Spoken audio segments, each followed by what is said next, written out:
안녕하세요. 서적교회 성도 여러분. 어떻게 지난 한 주간도 잘 지내셨죠? 날씨가 이제 제법 쌀쌀해진 가을날이 되었습니다. 코로나로 인하여 어디 밖에 나가기도 참 조심스러운 시간들인데 여러분들의 그런 답답한 마음을 좀 위로해드리고자 오늘은 좀 배경을 가을 단풍으로 좀 바꿔봤습니다. 오늘 이 제자반 3과를 통해서 말씀으로도 양육되시면서 또 가을의 정취도 누릴 수 있는 그런 귀한 시간 되기를 축복합니다. 오늘은 제3과 예수 그리스도는 누구신가 라는 주제를 가지고 함께 우리가 주님의 말씀으로 성장하기를 바랍니다. 여러분들은 예수님을 누구라고 생각하세요? 예수님께서 여러분들에게는 어떤 존재라고 이해하고 계십니까? 특별히 성경은 예수님을 크게 두 가지 모습을 가지신 분이라고 설명하고 있습니다. 그 첫 번째는 바로 예수님은 참 하나님이 되신다는 것이죠. 다른 말로 표현하면 예수님의 신성을 말씀하고 있다는 것입니다. 그렇다면 예수님의 신성이라는 건 무엇일까요? 그건 바로 예수님의 하나님됨입니다. 요한복음 14장 8절부터 9절에 보면은 이 빌립이라는 제자가 주님께 이렇게 말합니다. 주님, 아버지를 우리에게 보여주시옵소서. 이 아버지는 하나님을 뜻하는 거죠. 그러면 저는 충분히 온전한 믿음을 가지고 살겠습니다 라고 말했을 때 예수님께서 이렇게 말씀하시죠. 빌립아, 내가 이렇게 오래 너희와 함께 있으되 내가 나를 알지 못하느냐? 나를 본 자는 아버지를 보았거늘 하면서 예수님 자신을 본 자가 곧 아버지 하나님을 본 자라고 말하면서 어찌하여 아버지를 보이려 하느냐 하면서 우리 빌립을 꾸짖는 장면이 나옵니다. 빌립은 분명히 주여 아버지 하나님을 우리에게 보여주십시오 라고 말했는데 주님은 뭐라고 말씀하셨다고요?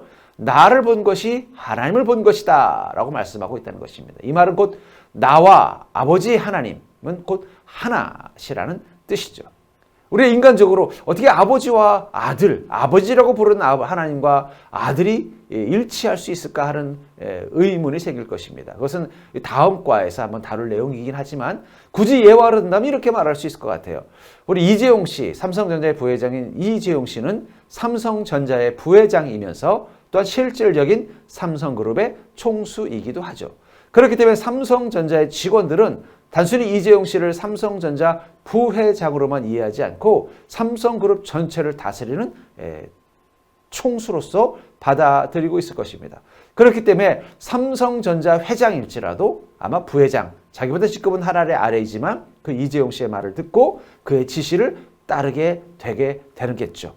이처럼 예수님이 이 땅 가운데 있을 때 하나님을 아버지라고 부르지만 동시에 그 하나님 아버지는 곧 예수님 자신과 같은 하나님이시라는 것입니다. 이것을 전문 신학적인 용어로 삼위일체의 하나님이라고 표현을 쓰는데 그것은 다음 기회에 한번 다루기로 하고요. 오늘은 예수님의 성품 중에 예수님은 하나님이시라는 성품을 함께 나누기를 원합니다.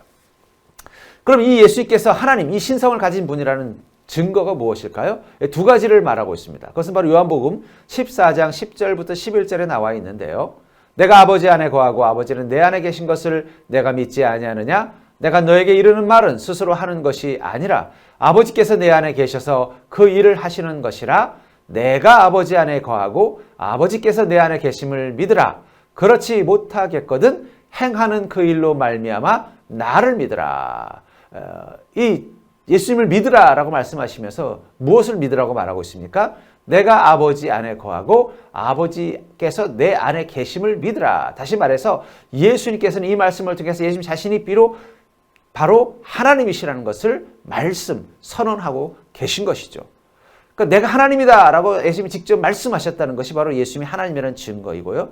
두 번째는 그 행하신 일을 믿으라 라는 말을 통해서 예수님께서는 하나님께서 행하실 일들을 행하셨습니다. 예를 든다면 오병이의 기적을 한번 볼까요? 이 오병이의 기적은 어떤 것입니까? 보리떡 5개와 물고기 2마리로 5,000명을 먹이는 놀라운 일이 일어났죠. 아무리 어떤 과학의 발달과 아무리 좋은 물질이 섞여 있더라도 보리떡 5개와 물고기 2마리가 어떻게 5,000명을 먹이겠습니까? 그것은 물질 세계의 법칙을 파괴한 것이고 그것은 말씀으로 세상을 창조하신 하나님만이 행하실 수 있는 일이겠죠. 그것을 통해서 예수님이 하나님이신 것을 보여주신 것입니다. 또한 죽은 나사로야 일어나라를 그 말씀으로 살리신 것을 통해서 또한 예수님이 생명의 주관자 되시는 하나님이시라는 사실을 또한 보여주신 것입니다. 마지막으로 죄를 사하심을 통해서 오직 하나님만이 하실 수 있는 일, 인간의 죄를 사할 수 있는 것은 심판주 하나님만이 하실 수 있는 일일 것입니다. 이 세 가지를 통해서 하나님께서 이 땅 가운데서 예수 그리스도로 오시고 그것을 보여주고 계신다는 것이 바로 이 오병이어의 기적과 죽은 나사로를 살리신 일들, 죄를 사하심 속에서 우리가 볼 수 있는 것입니다. 이처럼 예수님께서는 직접 당신께서 내가 곧 하나님이라고 말씀하셨을 뿐만 아니라 예수님이 행하신 일들을 통해서 내가 하는 이 모든 일들이 하나님만이 할 수 있는 일들인 것을 통해 하나님이신 것을 선포하셨음에도 불구하고 그 당대의 유대 지도자들은 예수님의 신성을 부인하였습니다. 요한복음 10장 30절부터 34절에 보면 그 내용이 이렇게 간략하게 나와 있는데 예수님께서 나와 아버지는 하나이라 라는 이 말은 바로 내가 하나님이라는 뜻이겠죠. 그때 유대인들이 다시 돌을 들어 예수님을 치려고 합니다. 그때 예수께서 대답하시되 어떤 일로 나를 돌로 치려 하느냐 했을 때 사람들이 뭐라고 말하냐면 네가 사람이 되어서 자칭 하나님이라고 말하는 그 신성 모독 때문에 나는 너를 돌로 치려 한다라고 표현하고 있습니다. 그 말은 이 유대 지도자들은 예수님의 신성을, 예수님의 하나님됨을 인정할 수 없었다는 것이죠. 결국 예수님을 십자가에 못 박은 사람들은 예수님이 하나님이심을 인정할 수 없었던 사람들이었다는 것입니다. 그렇다면 예수님 당대의 유대 지도자들만 예수님의 신성을 부인하고 있을까요? 이 시대의 지식인들도 예수님을 부인하는 이들이 있습니다. 예를 든다면 무신론자들, 신이 없다라는 마음을 가진 자들은 예수님이 하나님인 것을 인정할 수 없을 것입니다. 두 번째는 과학만능적 사고에 사로잡힌 사람은 예수님의 신성을 인정할 수 없을 것입니다. 마지막으로 이단적 사상을 가진 종교인들도 예수님을 믿지 못할 것입니다. 그런데 의외로 기독교인임에도 불구하고 예수님이 하나님인 것을 인정하지 못하는 믿음을 가진 사람들도 있습니다. 그렇다면 사랑하는 성도님들, 여러분들은 어떻습니까? 여러분들은 예수님이 하나님이신 것을 믿으십니까? 인정하십니까? 그런데 예수님이 반드시 하나님이셔야 될 이유가 있습니다. 그것은 첫 번째로 타락한 피조물이 타락한 피조물을 구원할 수 없기 때문입니다. 이미 타락으로 인하여 모든 피조물들이 죄를 가진 현 상황 속에서 어떻게 한 인간들 모든 인류를 용서할 수 있고 구원할 수 있겠습니까? 재판을 하는 판사라도 그가 범죄하여 범죄자가 되면은 재판권을 박탈당할 수밖에 없습니다. 판사의 직업을 갖는 사람이라도 자신이 범죄자가 되면 감옥에 가겠죠. 그 감옥 안에서 재판을 할 수는 없다는 것이죠. 이처럼 죄가 없어야만 누군가를 심판할 수 있는 자리에 있다면 어떻게 예수님께서 이 땅 가운데 하나님이 아니시라면 사람들을 심판할 수 있겠습니까? 오직 이 땅에 죄가 없는 존재는 하나님 한 분뿐이시기 때문에 더욱더 예수님은 하나님이실 수밖에 없는 것입니다. 두 번째로 참 사람 되신 예수님, 예수님의 사람 되심, 인성을 성경은 예수님의 특징이라고 말하고 있습니다. 요한복음 1장 14절에 보면은 말씀이 육신이 되어 우리 가운데 거하심에 우리가 그의 영광을 보니 아버지의 독생자의 영광이요 은혜와 진리가 충만하더라. 이 말씀은 이 천지를 창조하실 때 이 땅을 창조하신 하나님의 음성, 곧 하나님을 뜻하는 것입니다. 그 하나님이 육신이 되어 우리 가운데 왔다는 것이죠. 그리고 그분을 아버지의 독생자의 영광이다. 다시 말해서 성자 하나님이신 예수님을 뜻하는 것이죠. 또한 히브리서 2장 14절부터 15절에서는요. 자녀들은 혈과 육에 속하였음에 그도 또한 같은 모양으로 혈과 육을 함께 지니심은 죽음을 통하여 죽음의 세력을 잡는 자 곧 마귀를 멸하시며 또 죽기를 무서워함으로 한평생 매어 종노릇하는 모든 자들을 놓아주려 하심이니.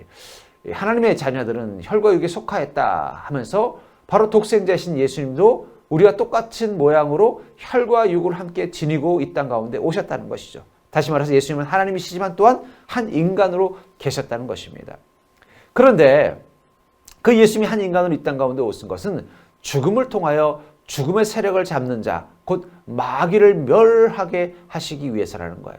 그리고 그것을 통해서 평생 죽음의 노예로 사는 모든 인간들을 놓아주는 역할을 감당하기 위해서 예수님은 한 인간으로 이 땅 가운데 또한 오셨다라고 말하고 있는 것입니다. 그렇다면 예수께서 우리의 구원자가 되기 위해서 친히 혈과 육을 지닌 자로 이 땅 가운데 오시는 이유는 무엇일까요? 그것은 바로 모든 인간을 대신하여 희생의 온전한 제물이 되기 위해서입니다. 과거에 이 속죄제, 한 사람이 자신의 죄를 하나님께 속죄하기 위해서는 반드시 자신의 죄를 대신해서 제물이 되어줄 속죄의 제물이 준비되어져야 합니다. 이 뒤에 그림에 보면은 이 제사장이 소 한 마리를 하나님께 제물로 바치는 장면이 나오죠. 아마 이 소에게는 그 주인이 있었을 것입니다. 그 주인은 자신의 죄를 하나님께 속죄하기 위해서 이 흠없는 소 한 마리를 하나님께 드리는 것입니다. 그리고 이 소가 제물로 바쳐짐을 통해서 그 주인의 죄가 용서받는다고 말하고 있습니다. 이처럼 예수님께서는 이 땅의 모든 모든 피조물의 죄를 대속하기 위해서 한 육체를 가진 속죄 제물로 이 땅 가운데 오신 것입니다. 그러므로 하나님이요 동시에 사람이신 예수 그리스도만이 세상을 구원하실 수 있는 유일한 구원자가 되시는 것입니다. 그것을 요한복음 14장 6절에서는 예수께서 이르시되 내가 곧 길이요 진리요 생명이니 나로 말미암지 않고는 아버지께로 올 자가 없느니라 라고 성경은 말하고 있는 것입니다. 무슨 말입니까? 예수님만이 곧 길이요 진리요 생명이라는 거죠. 그리고 그분으로 말미암지 않고는 하나님께 갈 수 있는 구원을 경험할 수 있는 자가 없다라고 말하고 있습니다. 그런 존재가 되기 위해서 예수님은 이 땅을 심판할 자격을 가진 하나님, 이 땅을 구원할 자격을 가진 하나님과 함께 더불어 이 땅의 모든 죄의 대속물이 될 수 있는 참된 제물로 한 인간으로 이 땅 가운데 오신 것입니다. 특별히 요즘 포스트 모던 시대 때, 이 시대는 이 다원주의 사회라고 말하죠. 다원주의 사회는 차이성에 관심을 갖는 것입니다. 그래서 다원주의를 지지하는 사람들은 틀림은 없고 오직 다름만 있을 뿐이다 하면서 절대적 선을 인정하지 않습니다. 그리고 다양성을 존중하고 환대적 가치, 나와 다른 이들을 수용하고 받아들이는 것이 절대적인 선이라고 생각하는 시대가 되었습니다. 이런 시대 때 가장 불편한 것은 절대적 선이죠. 특별히 오직 예수, 나는 곧 길이요 진리요 생명이라는 주님의 이 말씀이야말로 가장 반포스트 모더니즘, 반다원주의적인 생각, 바로 다름이 존중받는 시대에는 맞지 않는 틀림을 만드는 거죠. 왜냐하면 내가 곧 길이요 진리요 생명이라는 이 말은 뒤집어 말한다면 내가 아닌 것은 곧 길이 아니고 진리가 아니고 생명이 아닌 것이기 때문이죠. 나로 말미암지 않고는 아버지께로 올 자가 없다라는 말은 다른 말로 표현하면 예수로 말미암지 않고는 누구도 구원을 받을 수 없다라는 말이기 때문입니다. 그 말은 분명히 포스트 모던 시대에는 폭력적인 언어로 들릴 것이며 뭔가 이 시대 가치관과는 맞지 않는 것처럼 느껴지는 시대가 되었을 것입니다. 그런 의미에서 오직 예수라는 이 말이 참 불편한 시대를 우리는 살고 있어요. 어쩌면 이 시대야말로 이 작은 선, 다른 또 다양성, 주변인, 타자들 이런 이들을 배려하고 사랑하는 이 작은 선을 이루고자 그 선의 본질인 구원의 진리를 잃어버린 시대가 되어버린 것은 아닐까 하는 안타까움이 있습니다. 꼭 예로 든다면 이런 예를 들 수 있을 것 같아요. 제가 전에 본 어느 소설에 보면 왕자와 거지라는 소설이 있는데 거기 보면은 왕자와 거지가 서로 닮은 얼굴을 가지고 있었습니다. 그런데 이 왕자가 이 왕궁 생활이 너무나 지루했던 왕자는 거지와 함께 옷을 바꿔 입고 그는 바깥에 나가고 또 거지는 이 왕자의 삶에 대한 관심이 있었기에 왕자의 옷을 입고 왕궁에 머물러 있게 됩니다. 근데 이 왕궁에 머물러 쓰던 거지는 이 답답하고 무료한 삶 가운데 낙이 바로 맛있는 음식들을 먹는 거죠. 특별히 이 호두를 먹으려고 보니까 이 딱딱한 호두를 깰 것이 필요하고 주변에 보니까 망치도 없고 뭣도 없는데 오직 이 옥새라는 쇳덩어리가 하나 있더라는 거예요. 이 쇳덩어리를 가지고 호두를 까면 너무 잘 까지고 그 안에 호두를 맛있게 먹을 수 있어서 이 왕자는 이 옥새를 가지고서 호두를 까먹습니다. 근데 마침 이때 이 왕국의 중요한 결정을 내려야 될 일들의 마지막 도장인 이 옥새를 찍어야 되는데 옥새가 없어서 신하들이 막 찾아 헤매죠. 그러다가 마침 이 왕자가 가지고 있는 이 옥새를 보고는 찾아갑니다. 그 순간 이 왕자로 분장한 거지는 어떤 마음을 가졌을까요? 야, 내가 가지고 있는 이 옥새가 이렇게 중요한, 이 나라를 운영하는 데 중요한 도장이라는 생각보다는 그럼 이제 호두는 어떻게 까먹지? 어쩌면 이 시대 사람들이 생각하는 진리, 생명, 길, 구원이 바로 그 호두를 까먹는 옥새와 같은 도구처럼 인식되고 있는 것은 아닐까요? 분명히 우리에게 진리라는 것은, 선을 추구하는 진리라는 것은 궁극적으로 우리가 구원을 받는 데 필요한 것들일 것입니다. 근데 그 부분은 사라져버리고 오히려 다른 사람들을 배려하고 존중하는 것에만 가치를 두는 선으로 가는 순간 우리는 본질을 잃어버린 선으로 살 수밖에 없다는 것이죠. 이 혼돈의 시대, 어쩌면 그렇기 때문에 교회가 세상 사람들로부터 이해받지 못하는 데에는 그 교회와 그리스도인이 세상의 빛과 소금이 되지 못하는 부분도 있지만 오직 예수라는 절대적 선과 절대적 진리를 믿는 신앙을 가진 우리 그리스도인들과 이 다원주의적 가치관을 추구하는 세상이 서로 맞지 않는 시대가 되었기 때문일 수도 있다는 것입니다. 그 속에서 우리 그리스도인들과 교회도 지금 혼란스러워하고 있는 것입니다. 이럴 때 우리는 다시 한번 나는 곧 길이요 진리요 생명이니 나로 말미암지 않고는 아버지께로 올 자가 없느니라는 주님의 이 말씀, 이 음성이야말로 우리가 다시 회복해야 될 진리가 아닌가 생각이 듭니다. 그렇다면 여러분들은 이 혼돈의 시대에 예수 그리스도가 유일한 구원자 되심을 인정하십니까? 예, 그렇습니다. 예수님만이 길이요 진리요 생명이시며 오직 예수님 이외에는 저 천국에 갈 수 없음을 고백합니다. 라는 그 고백을 여러분들은 하고 계시냐는 것입니다. 오늘 말씀을 통해서 우리가 왜 예수님을 하나님이요 또한 참된 인간으로서 예수님을 받아들이고 그분을 의지하는 믿음으로 나아가야 되는지 여러분들 배우신 줄 압니다. 이제 계속해서 우리 말씀을 통해서 이 제자반 훈련을 통해서 더욱더 예수님을 더 잘 알아가는 그런 복된 믿음을 통해서 여러분들의 믿음이 더욱더 성장하길 바랍니다. 여기 암송 구절 또 2개 준비했습니다. 이 구절을 마음속으로 묵상하시면서 더욱더 오직 예수님만이 길이요 진리요 생명이심을 확고히 믿고 그분의 말씀을 그분의 이름을 굳건하게 붙잡고 사는 그런 구원받은 자의 복된 길을 가는 자가 되기를 주님의 이름으로 간절히 축원합니다. 감사합니다.